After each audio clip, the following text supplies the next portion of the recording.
So here we are on April the 30th when we're videoing this, and that's an important thing to know because some of the things we're going to see are going to change as time goes on up until when you're seeing this. Now, you know, behind me over my shoulder is Craig Minton. He is a West Virginia State Forester. If you were with us last time, he took us through the McDonough Wildlife Area, and so we're going to go visit with Craig and ask him some questions and find out about this. We're actually at Johnson T. Janes Park, which is not a state forest, and it's actually inside the city limits of Parkersburg. And I asked Craig, and he was gracious enough to join me again today to see what we can find here in Johnson T. Janes Park.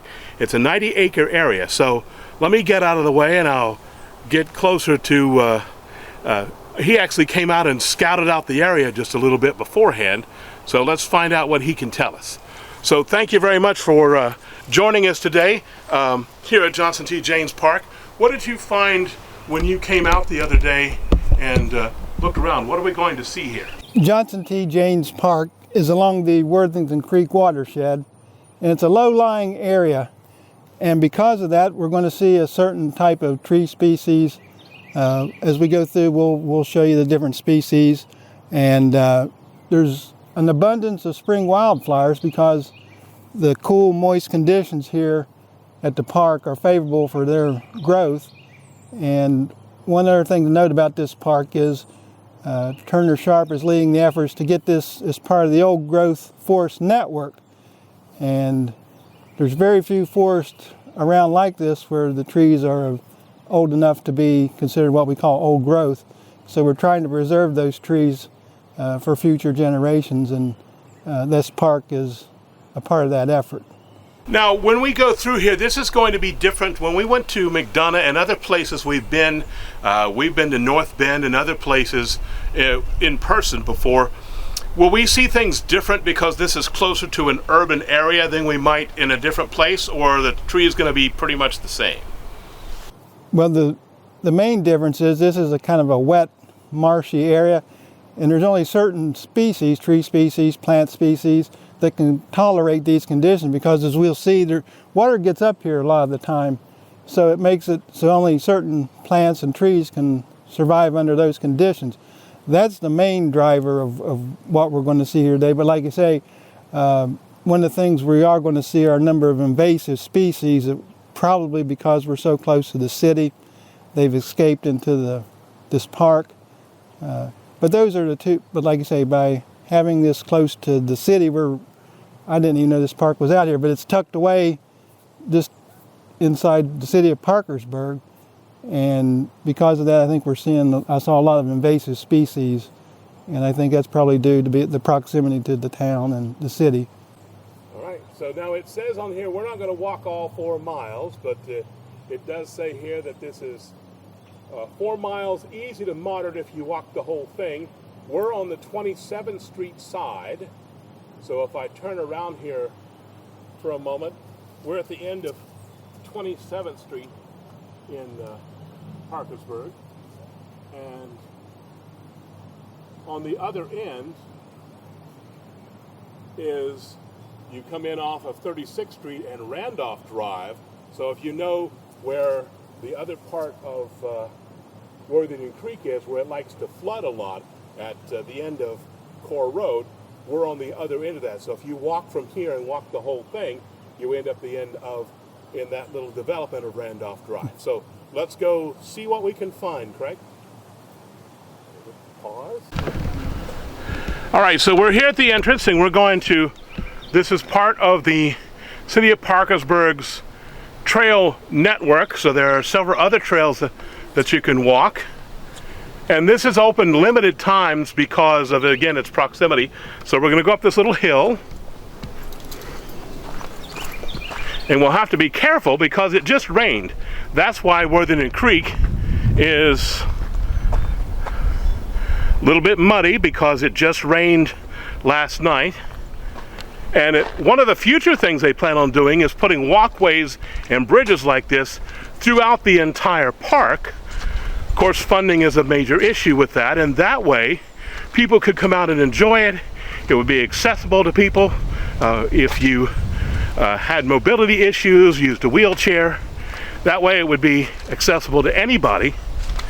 And also, in case it was flooded, you could still go around and look at the trees and see the wildlife and see all the birds, even if you were not able to because it was so wet. So now as we come even right in here, we're going to see something familiar. As I remember from the last time, Craig, we've got quite a nice extra addition to this tree here. So tell us what we're looking at here on the side. First of all, what kind of tree is this? And then what is this extra brown, furry looking thing that's going up the side of the tree? We are looking at what we call a silver maple or water maple. And water maple and sycamore make up about 70% of the canopy here at Johnson James Park. And what we're seeing, and as we go through this, on these trails, we're going to see a lot of it. There's poison ivy. That vine growing up in a tree is a poison ivy vine. And we'll see some vines that are as big as your leg in some places.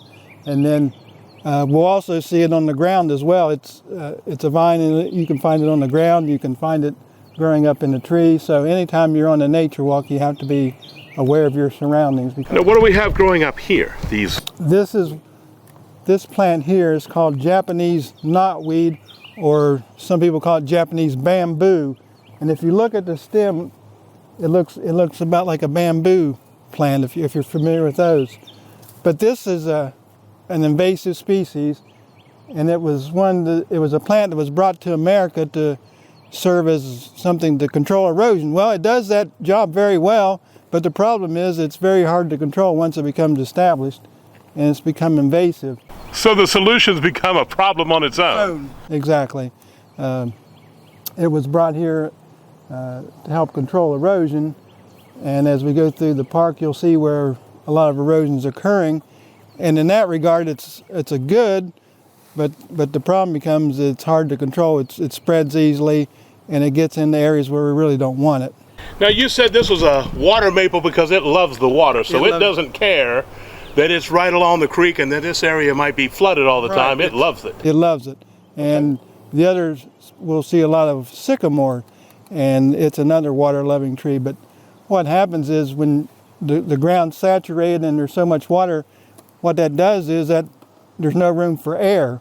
Well, most tree roots need oxygen. Well, the silver maple and the sycamore can survive under conditions without that much oxygen.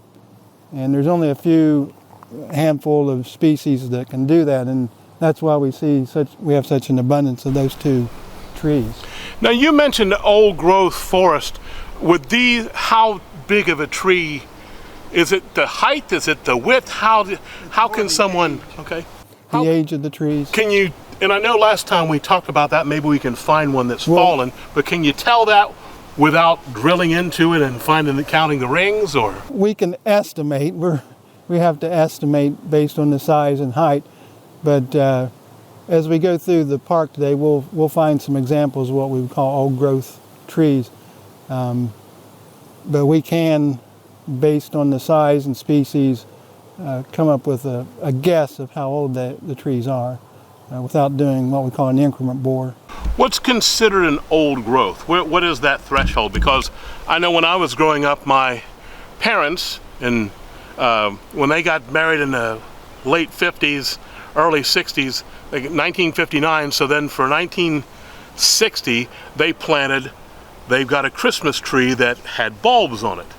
And it was a year old, and then they planted it in the backyard, and it's probably as big as, I would say, this tree right over here that I'm looking at, not the giant one, but the one straight out here. So that's probably, it's probably 50 years old. So just a rough guess, some of these trees, maybe not in the old growth, but they might be 50, 60 years old? Correct. Okay. And generally for old growth, we're looking around maybe 100 years. But as we go through the park, we'll see some of those trees. But some of these trees are probably 60 to 75 years old. And being a nature preserve, these weren't like planted, they're not in rows, these just naturally grew. All right, well, let's go down the trail and see what else we can find. Now, I didn't bring my Steadicam, so if you've never watched one of our videos, the camera might move a little bit because I try and be steady, but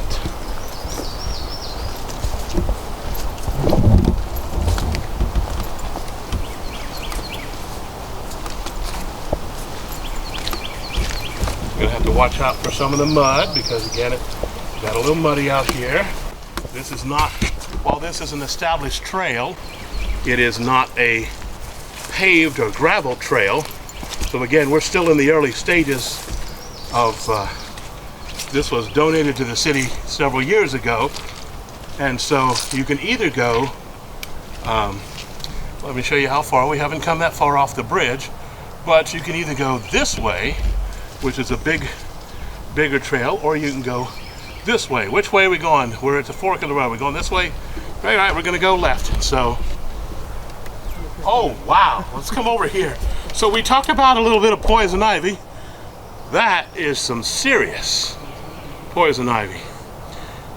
Now, one of the other things that I remember before, you don't have to walk up and touch that stuff to get it on you. So when people are out in the woods, are there some cautions people should take if they've been around poison ivy when they get back home? Well, the first thing is to learn how to identify it so you can try to avoid it if you're allergic. And if you've been exposed to it, the best advice is try not to get exposed to it, but if you are exposed to it, there's actually a plant, and I don't know if we'll see it today, called jewelweed, which will help mitigate the effects of getting that oil on you. But just washing, even if you're airborne, just washing your hands when you get home, as we've been taught to do in the past year anyway, even more so. That is some serious poison ivy. Any idea how long that's been growing there to get that thick? It's probably as old as the tree is. Wow. It's probably grown up with the tree when it was. All right, well, I'll let you walk ahead and I'll carry this so we can.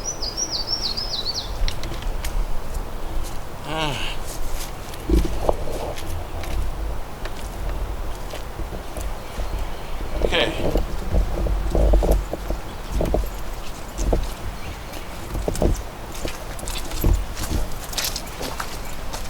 But here we can get a better view of the leaves of the poison ivy plant. All right, so this is new poison ivy. Young poison ivy. Young poison ivy, okay. It's got leaves of 3, let it be. But as you can see, it's growing on this tree, and there's probably some on the ground here as well. So anywhere we go, we can run into poison ivy. And we have a plant here, it's called garlic mustard. This white plant, actually it's an attractive plant, but it's another invasive. And it gets its name because if you crush that leaf, it has kind of a garlicky smell. Okay. And you can actually eat the plant if it's prepared properly and if it's a young plant. I've never tried it, but they say you can eat it. But the problem with this garlic mustard is it's an invasive. It takes over an area and it crowds out the native vegetation, and it cuts down on biodiversity. And it's a plant that we're trying to eradicate, but it's found its way over into the park, and it's just something we're going to have to. So now, what about some of these purple flowers that we're seeing? Yeah, these are violets. Okay. And they're, like we say, they're in these marshy areas. They love these wet conditions, and so we'll see a lot of those as we go through the park. But they're actually, even though they're purple, they're called common blue violets. Okay. And they're a very pretty spring wildflower, and we're fortunate that this time of year they're available. We come back next week and they might not be here, so we enjoy them while we can. Well, you said that when you were here the other day when I had set this interview up a few weeks ago, that there are some certain things that you saw that aren't available. Aren't available now. Okay. So we have to enjoy them while we're here, because next week they may not be here. All right. Well, let's keep on going down the trail. Anything else you see, you just let us know. Now, what kind of tree we got here with the white bark? Is that a sycamore? Yes, those are sycamore trees, and they're growing along this riverbank, and they have if you look at them, they have kind of resembles camouflage. It looks like camouflage. Yeah. And back when this area was first settled, some of these sycamore were so large that people could live in them, and they get a wound or a hole in them, and people could they were so large, people could live in them, and wow. They're along Blennerhassett Island. But most of these are all sycamore, and they're a very pretty tree. But their bark, the easiest way to remember sycamores, their bark kind of looks like camouflage. As you look up the tree, okay. It's a pretty tree. Very nice, okay.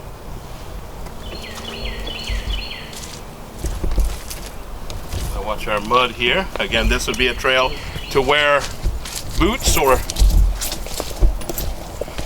wouldn't wear your good clothes to come walk through here.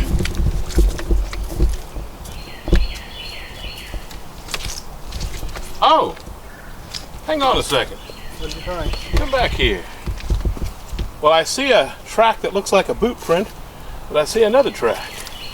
What kind of track are we looking at there? Where do we see? Right in here. I would say that's a raccoon. Okay. And here's, if we haven't tramped on them. Okay.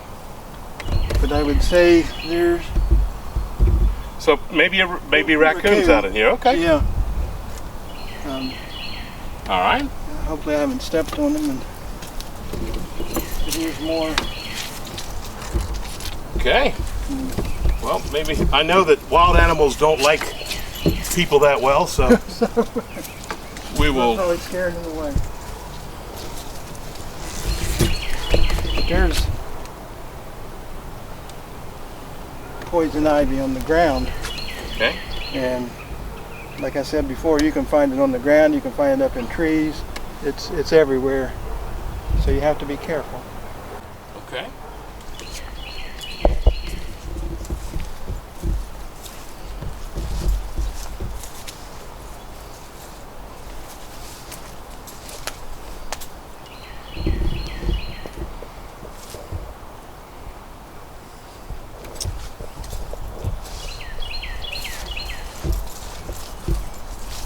I'm going to take a little different route.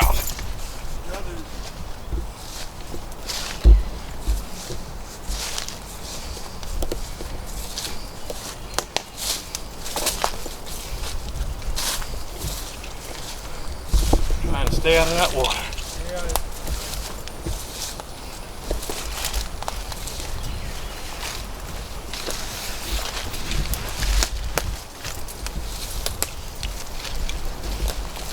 Again, this is not quite as established a park as with paved trails like McDonough is, but it's still a beautiful place.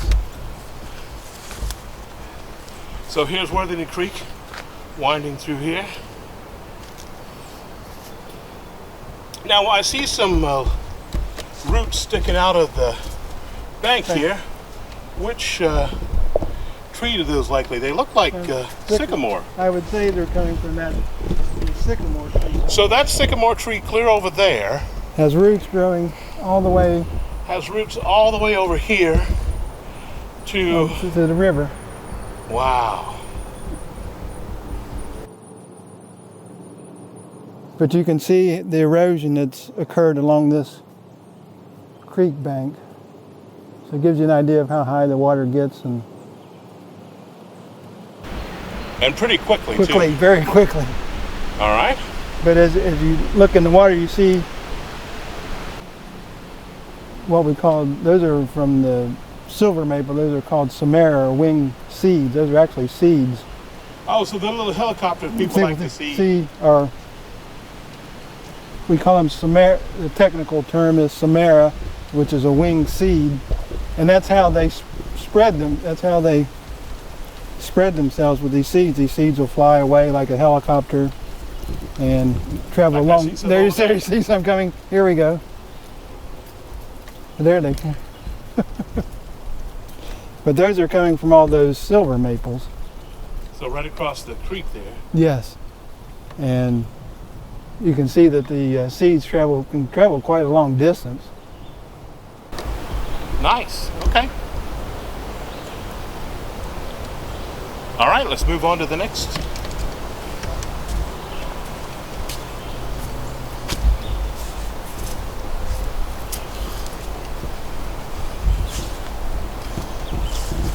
Here's another tree that we see quite a bit in these wet areas. This is a buckeye tree. And if you're a Ohio State Buckeye fan, you look on their helmets and they have the little Buckeye leaf. When they make a good play, they have the little stickers.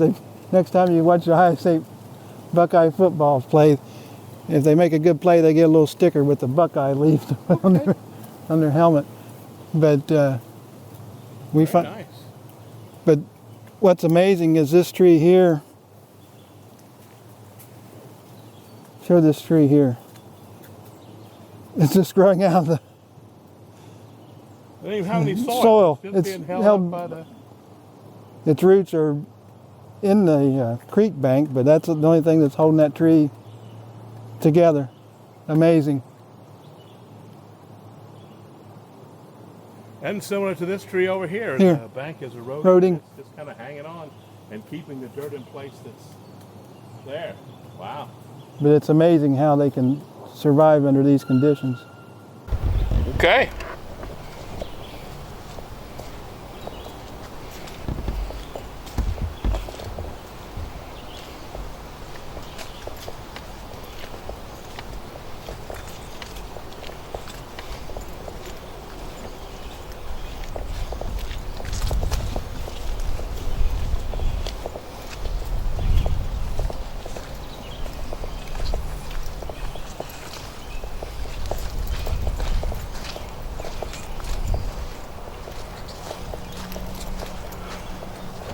Give you a little look around how the creek bends.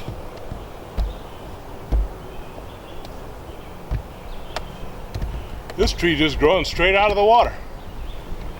So there's the silver maple just right in the water.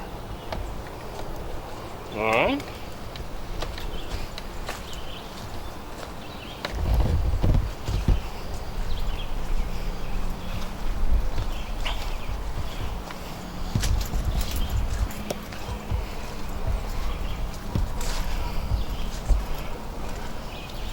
I noticed that, of course, being along here probably with the erosion, when we were up at McDonough, it was a lot hillier. This is a much more flat land. So this would also be good if you're not good at walking hills. This would be pretty good to walk through because the terrain's not very steep. Okay. And there's a couple of examples of what we would call old growth trees. Some silver maple, water maple growing along this. But I mean, these are trees that we would consider old growth, as part of that old growth forest.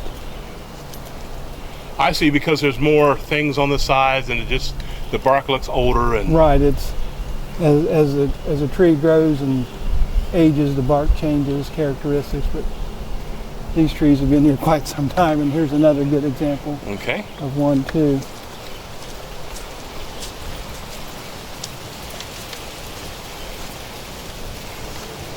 But this is what we were talking about earlier with the old growth forest.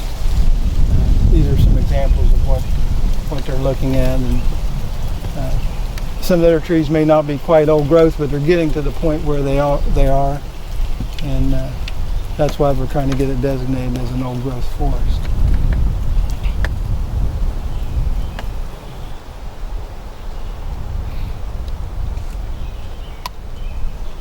All right. Now, is this all the same tree that's kind of split, making a big W right over here? Right ahead here? Is that all the same tree?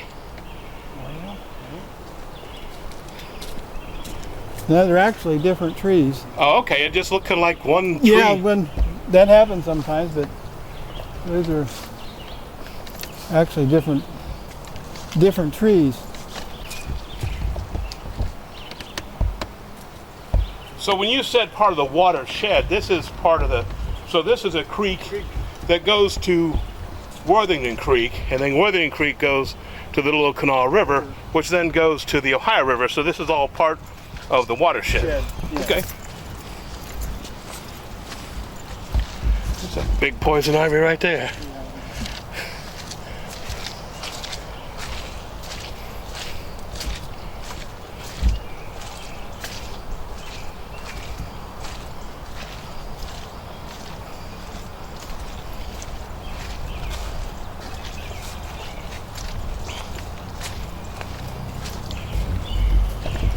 Now, what is this tall grass-looking stuff that I know sometimes I'll see that in the yard or somewhere, and people will pick it up and make a whistle with it, or...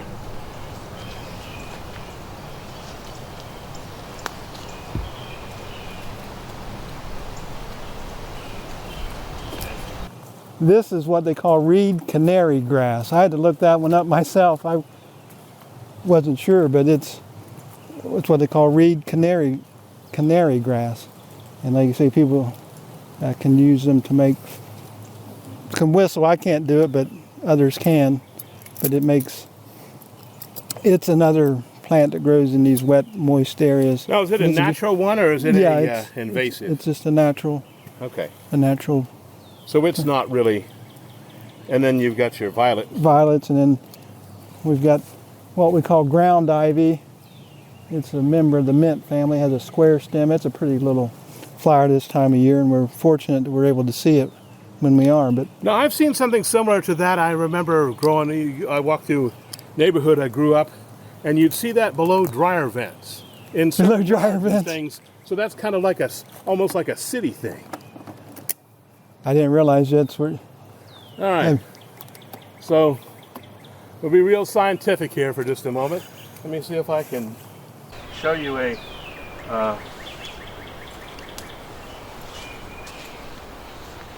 okay, so you take your blade of grass and you put it over your thumb like this, and you take your other thumb like that, and what you're trying to do is, you see that hole in between your fingers or your thumbs, you put the reed in between there, and the idea, we'll see if it works, is to, and you get a little tension.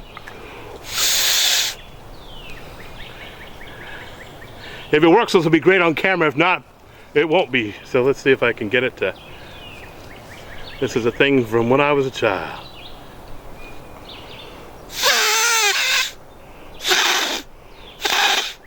So I'm blowing through there, it's vibrating this little reed and making that sound.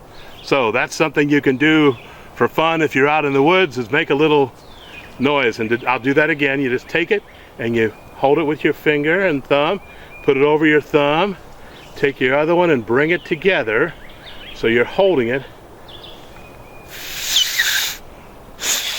and then blowing. So there you go, just a little trick from the forest that I learned from when I was growing up. And you can do that with other grass too, but that particular grass is nice and thick. I guess that's why they call it reed canary. Reed, that's where you get the reed. So learn something new every day. There you go. Obviously, I'm not teaching you the sophisticated stuff. You don't learn that in forestry school. Like. Okay, so back to the important stuff. So I see a lot of this around here, so that's good. Okay, so what else do we see now? Have we passed? I know you said we could eat that one thing. Are there other things we've passed so far, if you happen to get lost in a wooded area like this, that are edible? I mean, I know you want to be super careful and be trained. Right. You don't want to just walk through here and say, "Here, give me a piece of that."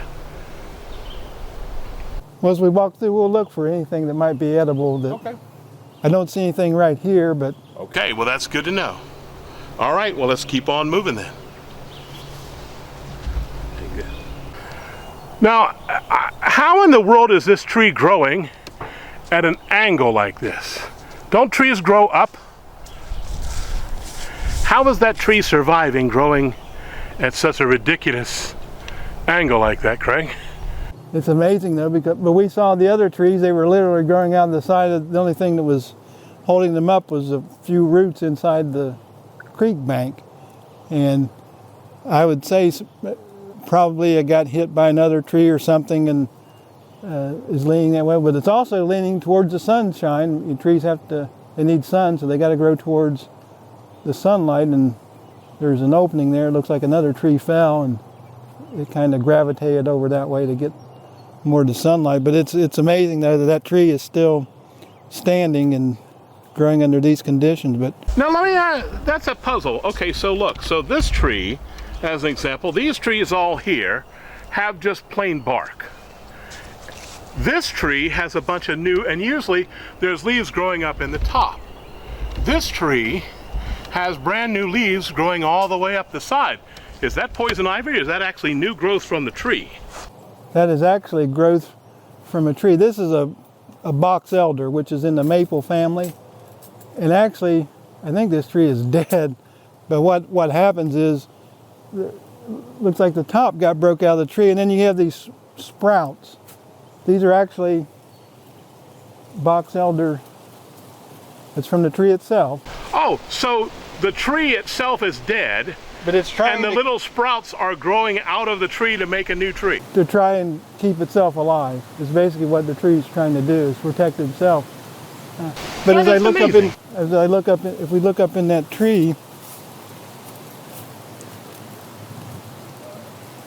like you're saying, Doug, there were no leaves growing out of the tree, right? Yeah, there's no actual leaves growing out of the limbs. But they're growing out of the trunk itself. Yeah. But what the tree is doing is, something has happened to that tree. It's probably got the top knocked out of it. Looks like a tree there fell. Maybe it knocked it. And so let me ask you this. I know that at one time, and fortunately with proper conservation they've stopped doing this, but for a while people were topping trees. When they would trim, they would just cut the top of the tree because it was too tall, didn't want it to fall on the house, and then you get this wide trunk that looks like the Keebler tree. So essentially this is what's happened in nature, and the tree's trying to grow back and stay alive. Okay. But that's a good analogy, but it's the same as if somebody would have topped it. But that's not good for the tree. No, it's not good for the tree. They stopped doing that. Right, and but the tree is just trying to keep itself alive by producing these sprouts that... Okay, I was just like, wait a minute, you can't do that. Well, it's not that it can't do that, it's just unusual. Now what about this? These look like a couple of old growth. Yes. So what do we got here? These are water maples or silver maples. Okay. And is this where a branch would have come out? Well, this is a fungus right here. Oh. This is a conch or fungus. Yeah, growing out of it. But this is an old growth tree. We talked about those earlier, but this is a beautiful old growth tree here along the river. And, can you eat that fungus? No. Just checking, because I know that's one of the cautions we give. At this time of year, people have been out hunting morel mushrooms, and we want to caution everybody, never pick wild mushrooms when you're out on a forest walk unless you have a qualified, trained person with you, because the mushrooms could be poisonous and we want to be safe. So safety, that's why I wanted to ask that. Now here we've got another tree that's just growing out of the side of these trees have a rough life here in the watershed. Right, because the water gets up so high, and as we've seen, there's a lot of erosion occurring. But you can see that tree is just growing out of the bottom of the...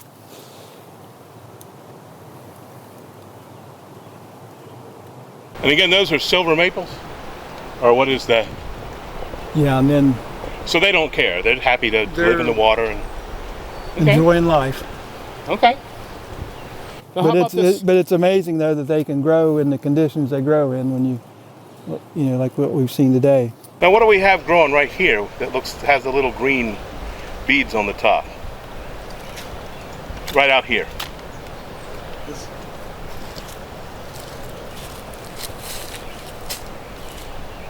I think I can show you. I think we'll see some more where it's in flower.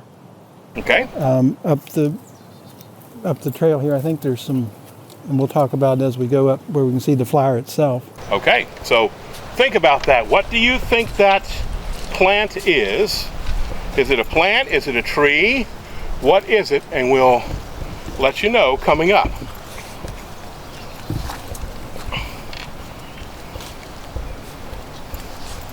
Oh, what is it? Is this an invasive? I see this sometimes, and what is this green looking stuff? All this, yeah. These are those, well, there's that ground ivy, and these are mostly violets. These are these, Oh, okay. these guys. They just don't have flowers on it. Right. Okay, it's just the But we leaves. still have a few of the flowers left, so. Okay, I just wondered, oh, we got a butterfly over there. Hang on, let's be on He's- butterfly watch.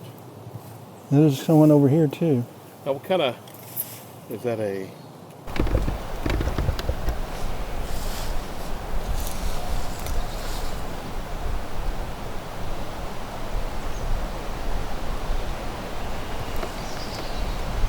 But with all, this is good butterfly habitat why is that? because there's a lot of flowers and I think there's, Are there things people can grow? I know some people have talked about, I think that was a Samara. seed. Samara. So are there certain plants people can grow in their yards or in their gardens to attract butterflies? well, flowers. I think that's probably the reason that we see the butterflies here because of the abundance of spring wildflowers Okay. and it attracts the butterflies. There's, Ah, there it is. Is that the same one? Yes. yeah.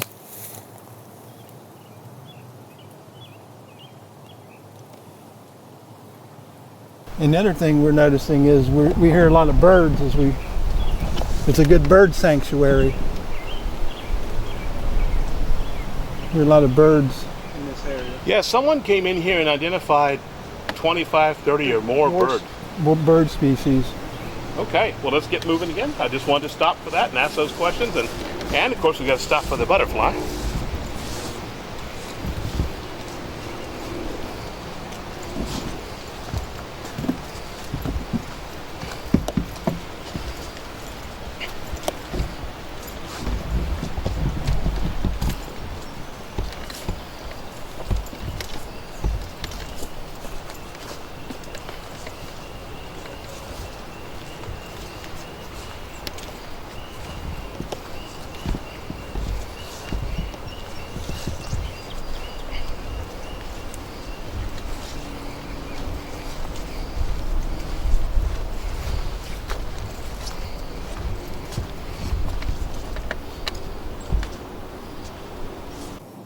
Here's an edible plant. This is a pawpaw tree. And pawpaws, sometimes they're called West Virginia bananas, but they haven't flowered yet. But later in the year, we'll see a flower and then they'll develop pawpaw, which a lot of people call West Virginia banana, but it's an edible. Now, the ones I've seen are about the size of a pear. This tree's a little too young to young. make that. How many years would it old? Before it starts growing big pawpaws like you see in the pictures? But you're right, Doug. This is just a small sapling, which So is too like young. 10 years? Yeah, 10 to 15 years Okay. maybe before it would start to bear fruit. But I wanted to point this out because these are good. A lot of people like to eat these pawpaws, and we're not going to see them today. But later on, if you come back in the summertime, you'll probably see some. And then in the fall is when they collect the pawpaws for eating. But it's one of the best edible foods you'll find out in the forest. Nice.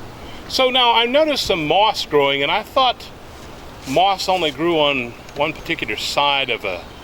Well, tree or generally rock. they generally grow on the north-facing side. They can grow on all sides, but like you say, Doug, most of the time they're going on the north-facing side. Which way are we? We're facing We're looking north. north. Okay. But Yeah, that's why I was like, wait a minute now. Looks like people come down here to fish. That looks like a fishing lure. Someone got caught in one of the trees, a little red thing hanging. Okay. All right, let's see what else we can find. That's really cool. So later in the summer, maybe some pawpaws.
Now, how about over here? Is that another sycamore? Yes. Okay, because it looks a little shaggy. That's an old growth sycamore. That is a beautiful tree. Okay, because it didn't look quite so white like it does toward the top. It's smooth. It looks a little more shaggy as it gets down toward the bottom. Okay. The bark, as the trees get older, the bark characteristics change, and Okay. like you say, they're different than the younger trees that we saw earlier. But that's a magnificent tree right there. Wow. Standing tall. Which they all have to do. They have to keep growing. One, to keep the sunlight competing against. They certainly don't have to fight for water, but you certainly have to fight for sunlight in here.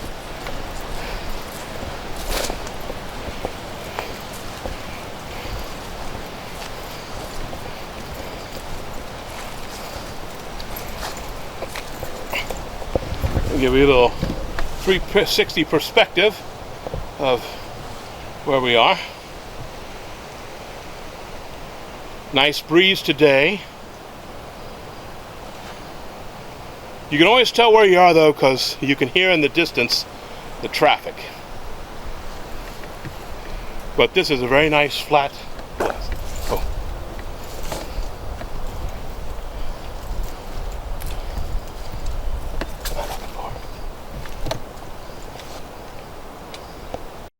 Can you see that duck? Oh, he went around that tree. Maybe we'll see him. I can see the ripple in the water where he's. As we walk around the trail, maybe we'll catch him. He's behind that big tree.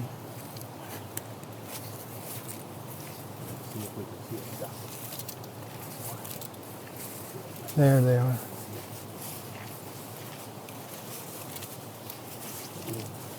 Can you see him now?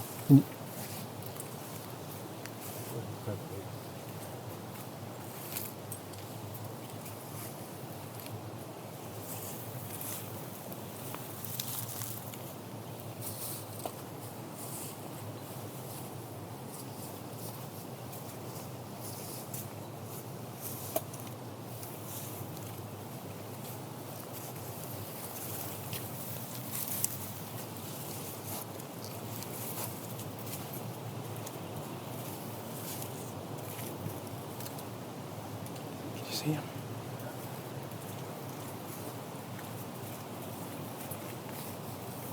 Should be right.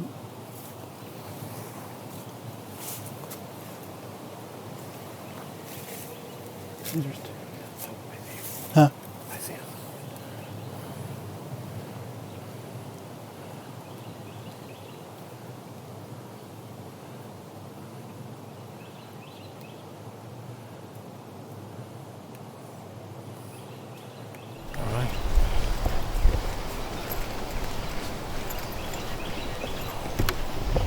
What kind of tree is this? It's a silver maple. And here's a pretty little, all these spring beauties, these flowers, and the white with the pink stripes up here. These are pretty. Some of the prettiest spring flowers that we have, and we're likely to get to see them this time of year.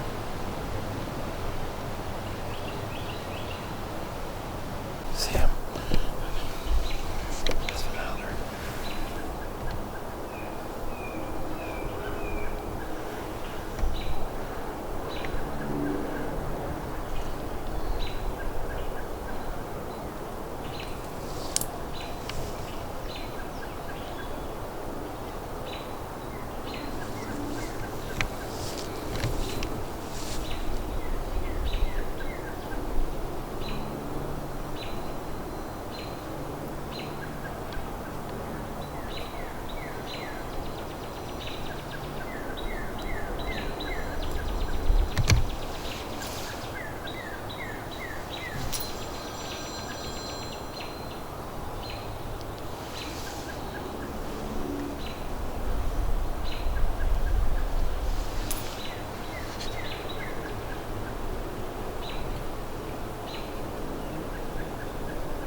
That's a beautiful bird. Yes, very Those much.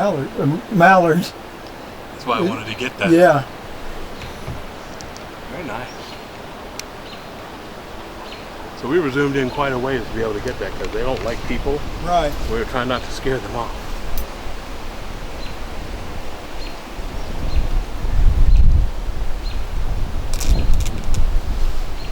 All right. So it looks like this little trail is getting ready to end. Oh, is it going around? Does it meet the other one? I just wanted to point out a neat plant that I found growing along the riverbank, but this is called bed straw. And back in the early days, they used to make mattresses out of this. They'd stuff their mattresses with these. And if I throw it on Doug, it sticks to him. And I guess that's what made it a good mattress filler. Oh, wait a minute. So if I come out here and it'll stick on you. Yeah. It's like early Velcro or something. Yeah, early. But they actually used it to make mattresses. So if you look real close, I don't know, hold it up right like that. I don't know if I can get close enough with the zoomed in show how. I'll probably have to look that up online and get a close-up picture, but if I zoom right in on your hand, you can see it's got very super minute little, it's not smooth, it's rough, and when it'll just stick on stuff. That's really cool. Now while we were stopping to look at the mallard duck, I noticed we've got these cool little yellow flower right down here. Is that Daisy? Right down there. Let me get out of my way. Those are some type of daisies. I'm not sure the exact, but those are pretty flowers here along.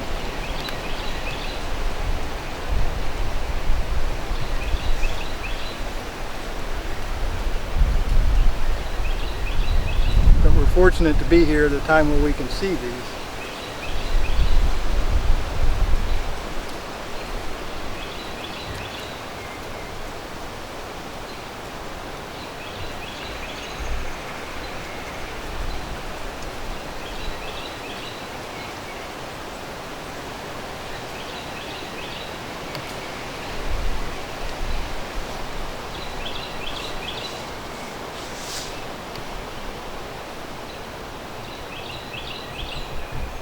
Even though this is in the city limits of Parkersburg, this is a very tranquil place, and after you get so far out, you can't hear the traffic anymore.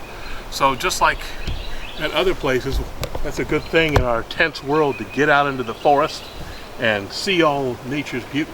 And we're hearing a lot of birds in this area too. This is a bird sanctuary as well.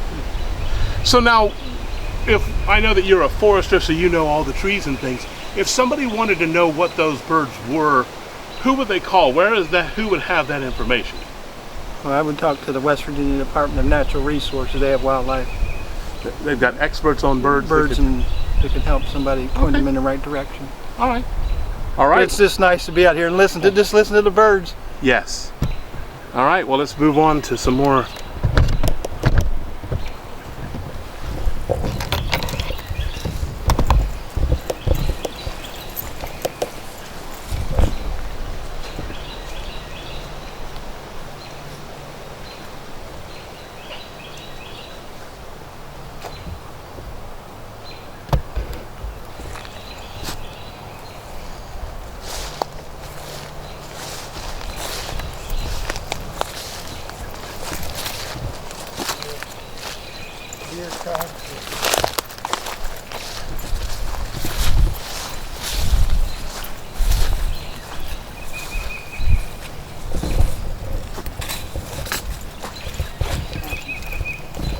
Deer tracks back there. Oh, okay.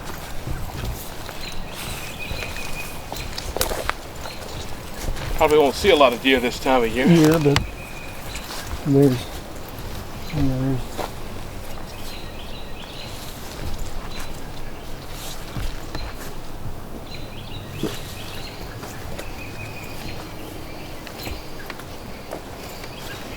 I'm gonna take the easy way around.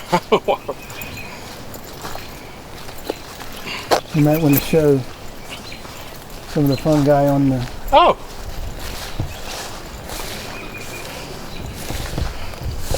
Wait, so that is a mushroom? Yes, it's a fungi, and they're helping decompose or break down this tree that's fallen, or tree branch that's fallen, and they'll help decay or decompose that and return it back to the soil. Now this looks different than more of the leafy looking fungi we've saw before. This is more of a ball kind of. Different fungi are going to grow on different types of trees. Right, exactly, different. Okay. We call these shelf fungi that are growing in this dead. And then what about, so that's a big ball, and then we've got this shelf stuff down here. Right. Now these would be two different. They're all doing types. the same job. But Okay. right, they're breaking down this tree, decomposing it, and that returns everything back to the soil. Oh. So they are serving a purpose. Very nice. Now this was an old growth tree, but something must have happened. Oh, part of it's still alive. It's like half and half.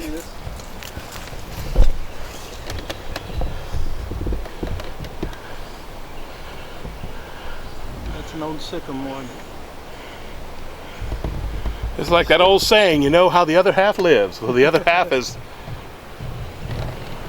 It looks like there's a big seam running up down the middle of the main trunk there.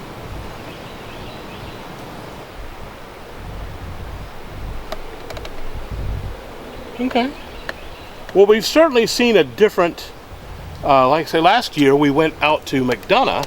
We've certainly seen a completely different type of tree and growth out this way than we did there, because even though there was a creek that ran through it, it was not a marshy wetland like this is. This was a giant tree at one time. My goodness, it fell all the way across the creek.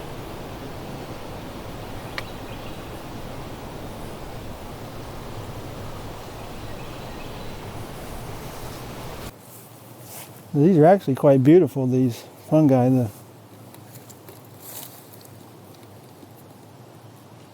And again, never Right, never. eat any fungi that you don't know by being with a qualified, educated person, because they are, many of them are poisonous. Now, oh, I see. I was thinking they must have marked this and go, why is there blue bark on that tree? They must have painted that to say, okay, something's going on here. Someone has put graffiti on it. Cause like, why is there blue bark on that tree? But I didn't see any further up. Okay, that's not native to the tree. No. Okay, I'll just check it. I'm like, what's going on with that tree, Craig? Yeah, it's unfortunate that people do that, but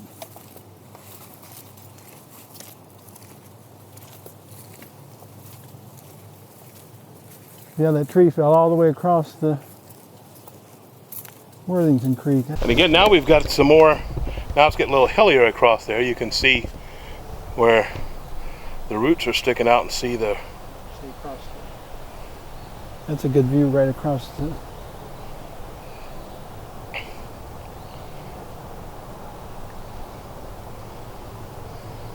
Trees are pretty amazing to be able to support themselves like that. Under these conditions, it's amazing. You're right, it's amazing. And if those trees weren't there, I know some people have clear-cut places, and then if these trees weren't there, a lot more of that soil would have eroded off there, right? Am I correct when I say that? Correct. Okay. I've heard that from others, so I'm not trying to be the expert. I was like, okay, if I say that wrong, Craig's going to say, nope, that's not correct. I just know that there's been some land development where people have said, here, we're going to build houses here. Let's cut that hill and clear cut all the trees before they started building. And then they had a problem because it rained really hard and all the mud came down.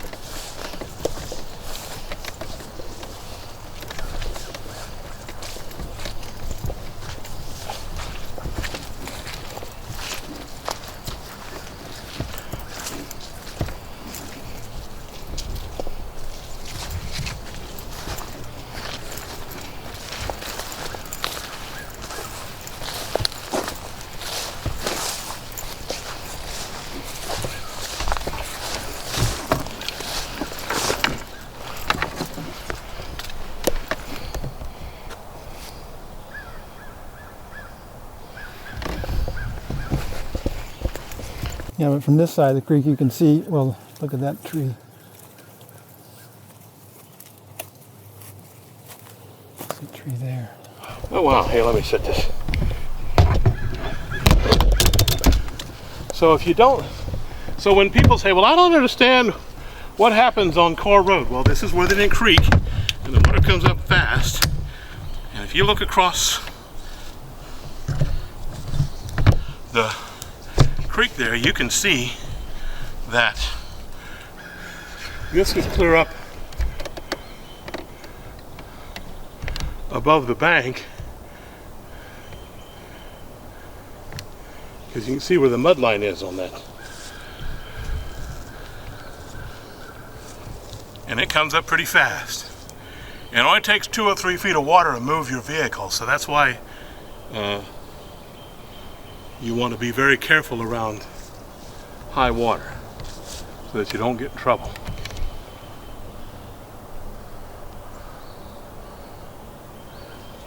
And again, we're right at the edge of Parkersburg, so we're not far from town at all. We just pulled the end of 27th Street and got out. So if you're concerned about driving a long distance to get to a nice tract of woods to go walk, it's right here. But that enormous sycamore, it's amazing how it's still able to survive with half the roots exposed. Well, yeah, because I think it would fall over. You would, but it's still a tree of that size. Unbelievable.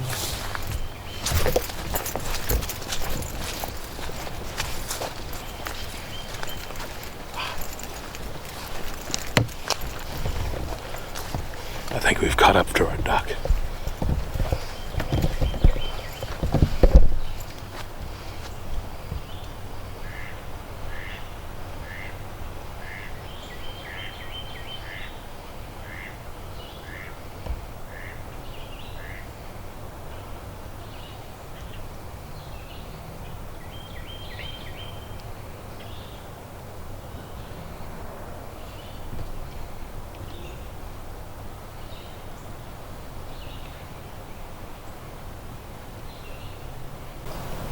And that's exactly why we need to preserve areas like this, so that the ducks can have a place to live and thrive. Now, hang on a minute here. Let me ask you about these trees here. So, we've got this gigantic trees growing. Tall.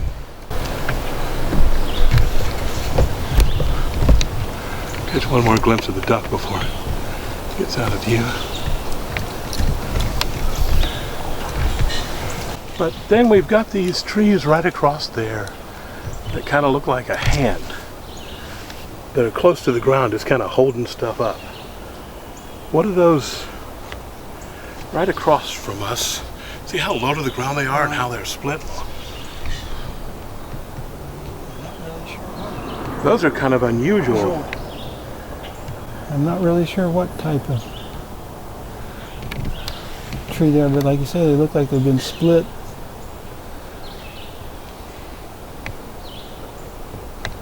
We'll have to do some research and figure out what kind of tree that is. That's odd, because see, right behind it is a gigantic, all-growth sycamore tree, and then you've got these other trees that are just kind of split and growing really low. That's weird. All right.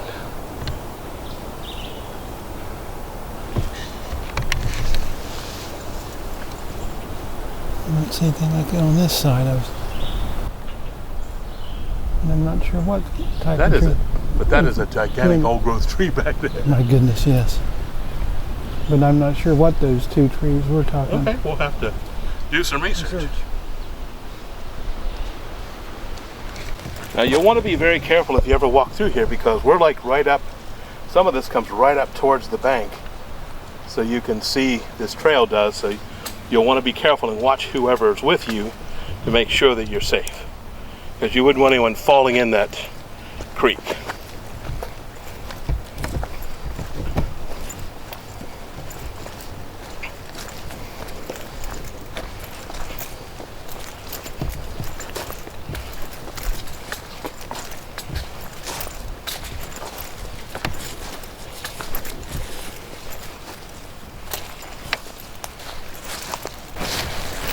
show you the grapevine here. Oh, what do we got here? Grapevine. Oh, so this is not a tree, this is a vine. Yeah, this is a vine. It's a grapevine. Okay. People like to swing across the river on the grab hold of Oh, so this would have been like in Tarzan? Tarzan. And Were those grapevines, or what kind of vines would those have been? these are grapevines. Well, so, but I mean, in the Tarzan books, would it have been a grapevine? I have to look that up. Yeah. You see people along the riverbank, they'll grab hold of one and swing out over the... That's risky business, though. Because these don't come with a weight reading, and you might grab on it and end up in the water. But you can look how high up in that tree it goes. It's amazing, though. Now, it's way too early in the time for the grapes to be on it. But the vines are... Okay.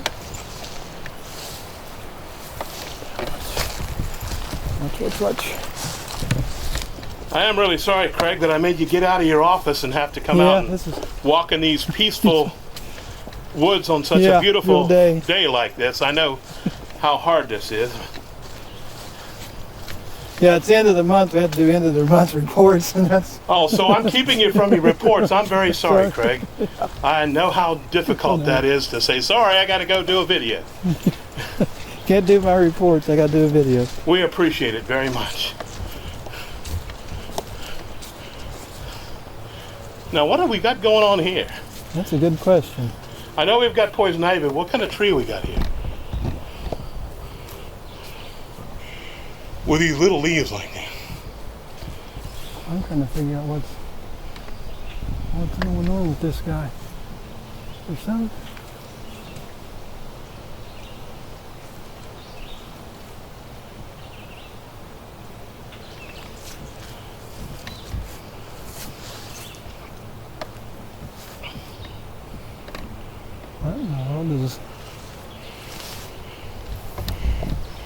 This is the box elder, which is this tree here. Okay, so that's the box elder.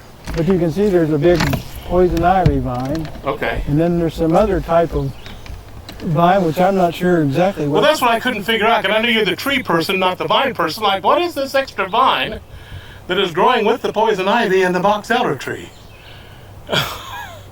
That's a combination tree. Okay. Wow. Whatever it is, it's literally choking the tree. All right.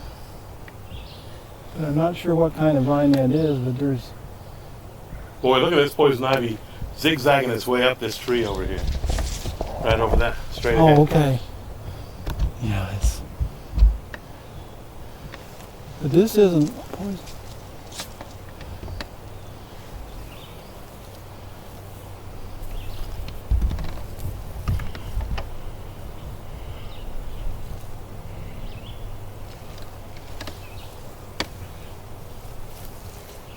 That's weird, because those leaves don't look like, but it looks like it's growing out of the tree.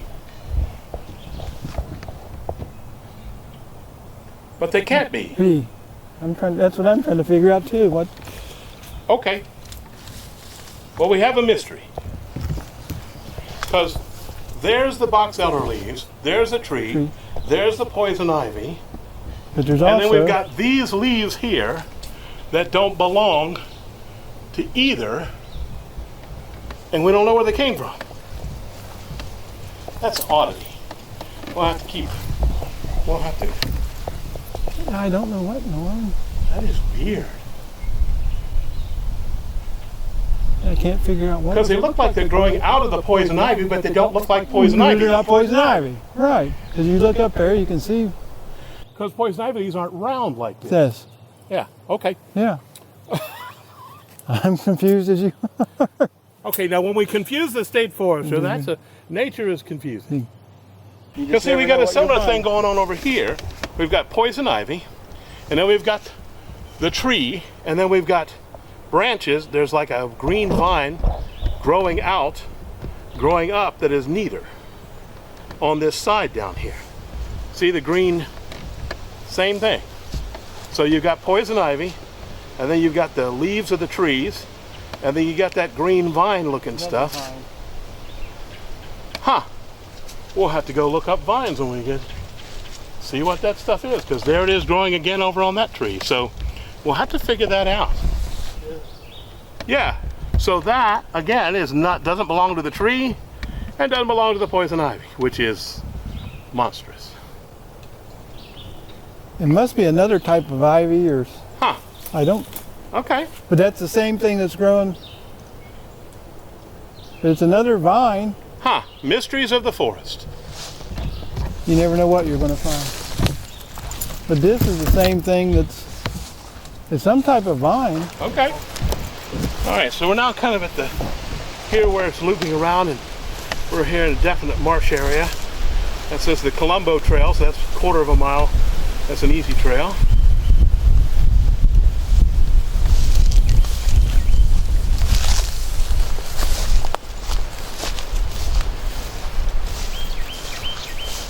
And while we went down that trail that was a little muddier, I guess we did go clear to the other end. So this is Randolph. If you go straight, all right, so through that gate is the end of Randolph Street Circle, off of 36th Street near Core Road. And if you come this way, the way we went was a little thinner trail, not as well walked along. And then where we are now, this trail that we're going to be on now has some gravel, so it'll be a little more. What do you think? Remember we talked about that earlier? Yes. Here's the plant we saw earlier, but it wasn't in. Oh, so this is the plant we saw earlier that wasn't in bloom. You can see. I got you. Okay. But it's called buttercress. Okay. And I don't think it's edible. I think it's not one of those you could eat. I like buttercress bread or something like that. Okay. But it's a very pretty plant, and that's the one we saw earlier, but it wasn't in bloom. You can see where.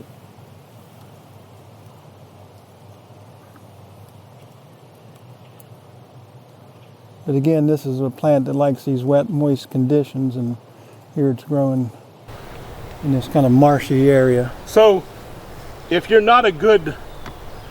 have a green thumb, because you like to overwater plants, if you get certain plants like are in here, this would be the kind of stuff you could get, because then if you overwatered your plants, if you didn't take the gardening class from like 4-H or something like that, the forester, then you could, you'd be all set. Okay. All right, so now we're going to go back on the wider trail that's not along the creek. We were taking the creek trail. We'll see what we find along the big trail.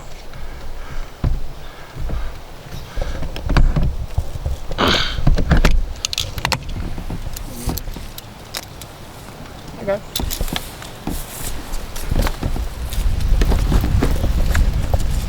So now we've seen a little more of the intimate woods. Well, you've got a lot more room out here to be able to see the grass and the trees and all that.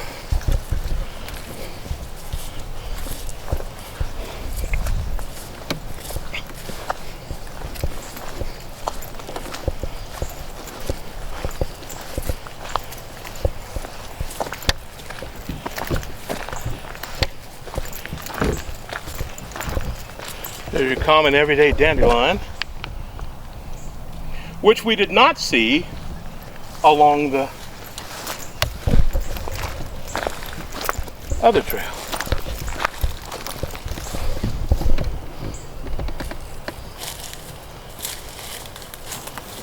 Here's the pawpaw flowers.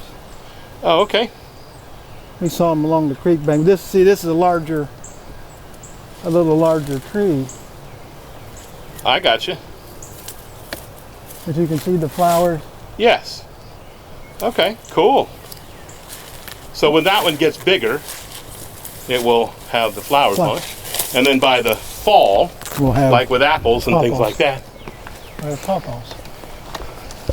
But like you say, as they get older and bigger, then The ones we saw were just little saplings.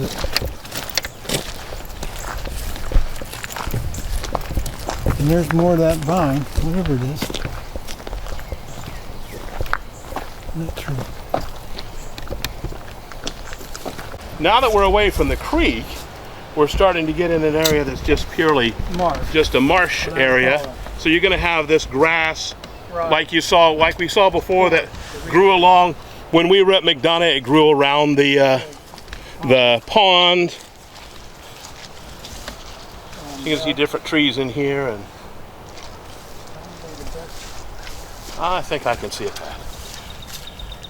So one of the other trails that you can go if you walk out this way, and again it shows you can walk, or looks like snow ski if you had skis in the wintertime, is the Gaynor Trail, and it's 1/3 of a mile. The other one was 1/4 mile. So this gives you different options of how to get through the park. And again, we're on the wide section after going through the other section along Worthington Creek.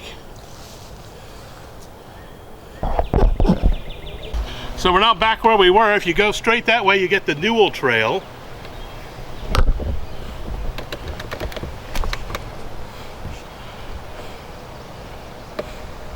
If you go that way, you get the Newell Trail. And then we went the trail along the river, along Worthington Creek. And so now we're back where we were. There's our bridge coming back to the parking lot. So here is the park. Here's the different trails. Here's the trail system. And so we actually walked along the creek, which doesn't say you can't do. It's part of the public thing. And then we walked back the Newell Trail. So when we got to that one spot and I was showing you the gate, that would have been down here.